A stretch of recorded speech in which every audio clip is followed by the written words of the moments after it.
रामकृष्ण हरी. नमस्कार. तुमच्यासाठी आज खूप सुंदर रांगोळी आपण घेऊन आलेलो आहोत. आजची कलाकृती तुम्हालाही नक्कीच आवडेल, यात अजिबात शंका नाही.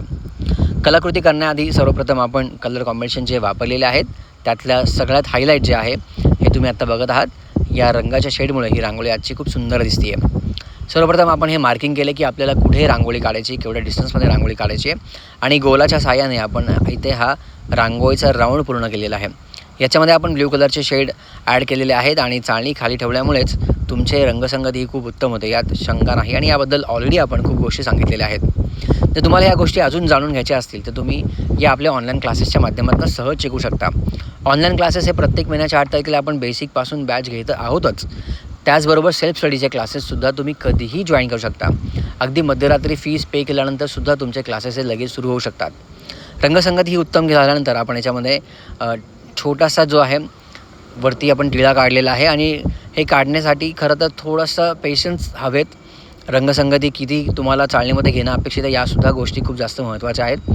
थोडा रंगसंगती बाहेर जरी गेला तरी हरकत नाही. याच्यामध्ये आपण थोडासा जो कलर आहे पुन्हा एकदा ॲड केल्यानंतर ही रांगोळी खूप सुंदर दिसणार आहे, किंवा टिळा जो आहे विठुरायाचा हा खूप उठून दिसणार आहे, यात शंका नाही. याच्यानंतर माऊली इथे आपण लिहिलेला आहे आणि दिसताना बघा ही रांगोळी खूप सुंदर दिसते आहे. त्याच्यानंतर ऑलरेडी आपण बऱ्याच गोष्टी खरं तर दाखवलेल्या आहेत की एखादी तुळशी आई आपल्याला काढायची असेल तर आपण कशा पद्धतीने करू शकतो. तर अगदी हलक्या हाताने किंवा छोट्या छोट्या जागेच्या डिस्टन्सचा अंदाज घेऊन त्या आपण तुळशी संदर्भातल्या काही गोष्टी त्या आपण केल्या आणि याच्यात तुम्ही डायरेक्टली रंगसुद्धा टाकू शकता. त्यानेसुद्धा खूप जास्त तुळस छान दिसणार, यात शंका नाही. फक्त एवढंच करून छान दिसेल रांगोळी असं वाटत नव्हतं, म्हणून आपण इथे पताकासुद्धा काढला. पताका थोडासा तिरका आपण इथे काढला. याच्यामध्ये आपण ऑरेंज रंग इथे भरून घेतला आणि इथेसुद्धा रंग देताना खूप सावकाश आणि खूप काळजीपूर्वक आपण रंग दिलेला आहे, जेणेकरून रांगोळी खूप छान आणि उत्तम नक्कीच दिसेल.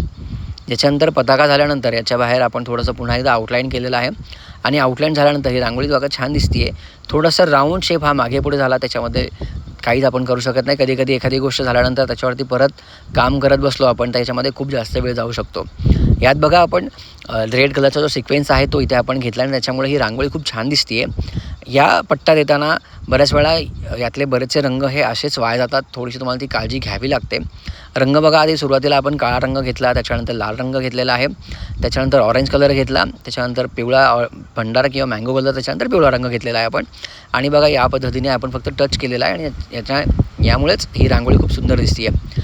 आय एम शुअर की तुम्हाला एक ट्रिक खूप छान वाटली असेल. तुम्ही ही ट्रिक नक्कीच ट्राय करा.